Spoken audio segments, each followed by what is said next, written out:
All right, welcome back. If you are just joining us, this is Daybreak on Trust TV. Now, about 10 months after the Central Bank of Nigeria hinted that it will stop foreign exchange sales to deposit money banks amid steeping dwindling forex inflow, the banks have stepped up measures to ration foreign currency sales to its customers using their Naira debit cards for overseas withdrawals. This reflects prevailing economic realities that border on Nigeria's revenue crisis as oil proceeds dwindle, putting pressure on the nation's external reserves. The reserves fell further by $175 million in February to $39.9 billion, despite the upturn in the price of crude oil, the country's aim source of foreign exchange. Now we're being joined by financial analyst Mukhtar Mohammed via Skype from Lagos. Good morning, Mukhtar. Good morning. Good morning. To have you join us on Daybreak this morning. Thank you. All right. Well, quite a number of issues that we are seeing, this morning, and there are concerns about, the falling foreign reserves, of the country at the moment. What would you say about these measures that we are seeing, by the Central Bank of Nigeria, first of all? Well, very unfortunately, these measures are not coming by they are not coming from the Central Bank of Nigeria, but they are coming because of the policy of the Central Bank of Nigeria. Like you already did during your introduction, banks are beginning to be proactive before the December date that the CBN said they will no more be giving them FX for them to give to their customers. So banks are beginning to get themselves ready for that. And coupled with the fact, like you said, our dwindling foreign reserve also is not helping matters, because at this point in time, over the years, when oil price goes up, we see our reserve comes up. But this time it's a different story entirely, and this has to do because the type of subsidy we are paying now is higher than what we used to pay before, and other in terms of reservicing of our debt also are part of those challenges that are bringing the reserve down. And we like I said, we've not seen transparency in the FX processes. In those days, we used to know how much is given every weekly to the Bureau de Change. But these days, we don't know how much is being given out every weekly by the central bank, especially to those that are going for medicals, for those that are paying school fees, and also PTE. So all these are what could attribute to the dwindling form of the reserve. And then you remember that we are not able to meet our oil output also. So those are the challenges that we are seeing now. All right. Now, how will this, have an implication on, the country's manufacturing sector, for instance? Generally, how will they survive this and how will they cope with this? Well, they've been coping. They've been coping even in relatively difficult times as we are. They've coped during the COVID pandemic, and they are still coping. But then, when it comes to things like this, the bulk of the challenges are thrown back to the consumers. So what we are going to see rising costs in terms of price of goods and services, because they will in turn turn those extra costs back to the consumers. So definitely, the manufacturing sector will suffer that, because the earning power of most Nigerians are still where they are. So we could see most Nigerians not buying some of their product, but them in turn will also put the cost of some of these goods a little bit higher than what it is now.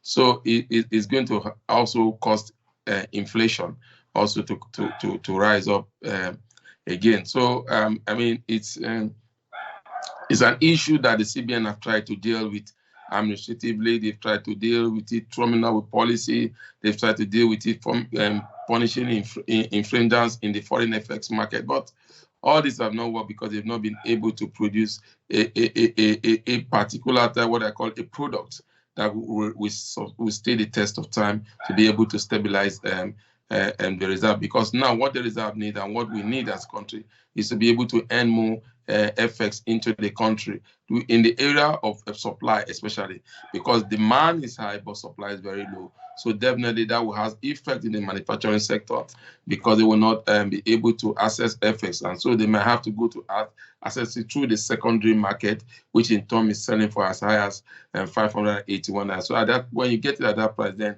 the cost of the production has gone up, and so what will happen? Those productions will come back to the consumer.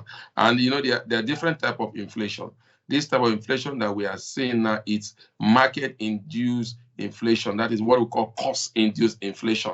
There's a cost induced inflation, there's a government induced inflation, and there's also a market induced inflation. But what we see play out in terms when the inflationary figures comes back to us, it will be cost induced inflation. You shouldn't forget that they are battling with this, and also the price of diesel also have gone up to the all-time high. So all this will come into us seeing a very high inflationary figure. In turn, then you see the cost of goods will go up. And so it's definitely at the end of the day, it's the ordinary Nigerians that suffer more. All right, now with the ongoing crisis between Russia and Ukraine, we've seen that there's a spike in the global price of crude oil, and that Nigeria is supposed to be shoring up its foreign reserve as a result of this. So are we making the most of this opportunity? No, two factors are responsible for us not making the most of this opportunity. One, our the area of payment of subsidy is affecting us seriously, because what we gain in terms of oil price, we lose it in terms of refined petroleum product. So that's one. Then secondly, also the insecurity in Nigeria, especially the oil theft that's ongoing there, is making us not to be able to meet our production target, which is supposed to be 1.8 million barrels per day. Well, until this weekend, we're still doing 1.3. Until this weekend, I would say we've hyped it to about 1.5. So definitely, those are the two major factors that are making us not to enjoy the benefit in terms of high rising and crude price that would have in turn paying the bottom line of our reserves. All right, now on our papers this morning, we saw something about, reactions trailing central bank's decision, to, go back to implement this price verification system. And the argument that the CBN is making is that it will help the Nigerian Customs Service, for instance, to, show up, our foreign exchange and all of that. To what extent do you see this, having a positive impact on these drives? Well, you see, what we keep saying is that the policy that the CBN is coming with are not entirely bad policy. But then such policies work when you have stability, not when you are going through a crisis. You need to bring up policy that when you are stable, then you begin to do policy. Because until recently, the sole, CBN remained the sole receiver of effects from sale of crude oil from Nigeria. So definitely it still goes to the CBN account. And then when you look at other sectors of the economy that would drive effects into the market, they also not that much, because 90% of efforts are done through crude production, and now this 90% of the income goes directly to the CBN. So we are looking at the manufacturing sector begin to attract efforts, and this has to do with a lot of things, a lot of infrastructural challenges they are going through. So what we are seeing now, we are seeing that continuously we see that CBN is still the largest receiver of FX in Nigeria. The banks will need to come up with product, and then when you come up with product, then there's a price to pay, and that's the price that the consumers are beginning to pay earlier than what the expected dates or the expected time of December. So it is a good policy in the long run, but in the short term, it's better it brings stability to the system, because the challenge with Nigeria is not about maintaining a fixed rate. It's stabilizing that fixed rate for a long time. If you look at the history of our country, you realize that we maintain this fixed rate for some time, but once they come an external shock, which may have to do like what we are seeing the Russia and Ukraine crisis now, then you see that there's panic in the system. Then we see the price of goods and services. Then we see the exchange rate go very, very high. And you saw that also play during the time of the pandemic. But if we have put structures on ground that will meditate against this in terms of making sure that more of our products, especially the manufacturing sector, are able to attract effects into the economy. That will do the CBN will tell you that they are trying to work on that with the RX 200 system. But that is just a platform and a system that has just come in. So it will take time before we begin to see that result. So what I would advise the CBN to do is bring stability into the market first and foremost. Then before you begin to tell bank that we will no more be able to guarantee FX for your customer. That means those FX for your customer will have to come from you. So, but then if you do it the way it is now, you see a spike in the exchange rate, and we are seeing that in the secondary market now because the exchange rate between the naira and the dollar has gone up within a week from a low of 570 to a low of 581 naira. All right, now for our manufacturing sector to be able to drive that, foreign exchange or attract that foreign exchange, of course, they must be able to produce and export, isn't it? So, how can we have some kind of incentives that will enable them, produce such that they can be able to export? Because at the end of the day, if they are not able to produce, we cannot be talking about them attracting effects. So in terms of sourcing, raw materials, in terms of, sourcing some of the things that they will have to get, import them into the country, how do we balance that, and making provision for them? I think the CBN is already doing that by direct interventions. Most of all this, in terms of details, in terms of effects, in terms of infrastructural challenges, the CBN is trying to handle that. So that's why we complain that should be a commercial bank process, but the CBN is handling it. They are doing direct intervention. They are taking care of most of the reserve.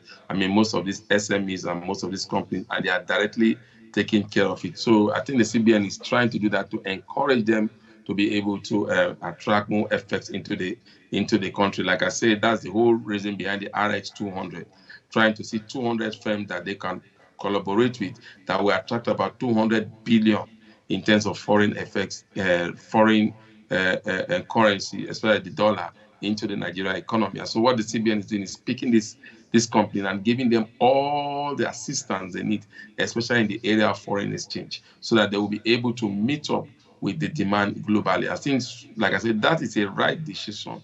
That's a good decision to take. But in the time that we are, you need to stabilize the crisis, then before you begin to come up with decisions that will help to keep that stability at a very low level. For now, we may not be able to see that in the short term, but in the long run, if the RX 200 works out fine, then we'll see that happen. All right, now this may look like a bit divergent, from the whole discussion, but this is 2022, and it's the eve of election and all of that. Do you see that there's maybe some kind of correlation, yes, between this foreign exchange and the politicking that will happen in this season? Definitely, you will see that play out in the secondary market very soon, especially when we start having those primaries. We'll begin to see a lot of foreign exchange in the market space, especially these politicians. They will begin to throw it there, and we could see the naira gain over the dollar for some short time. That's what I always say happened during the election years, because sometimes some of these politicians have a lot of this of this dollar in their hold, but they won't want to spend it during the electoral year. So we'll see that, but we mustn't forget that if we see that, then, but we should also not forget that governance will take a backseat. So it's all about politicking. So what we cannot determine to do now will be difficult for us to do until next year, whereby we know that this is the person that's going to be the president, especially when you are not looking for a second term for a president. Rather, you will see a new president take the position. And what will be that president direction in terms of economic? Those are part of the things that will be a very huge challenge.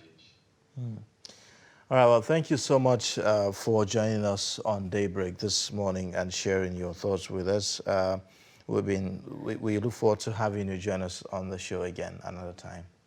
Thank you so much. Good morning, Abuja. All right. Well, we've been speaking with Mukhtar Muhammad, and he is joining us via Skype from Lagos. He's a financial analyst, giving us his thoughts about the recent policies. Now, we'll be taking a short breather, and then when we come back, the show will continue. Please stay with us.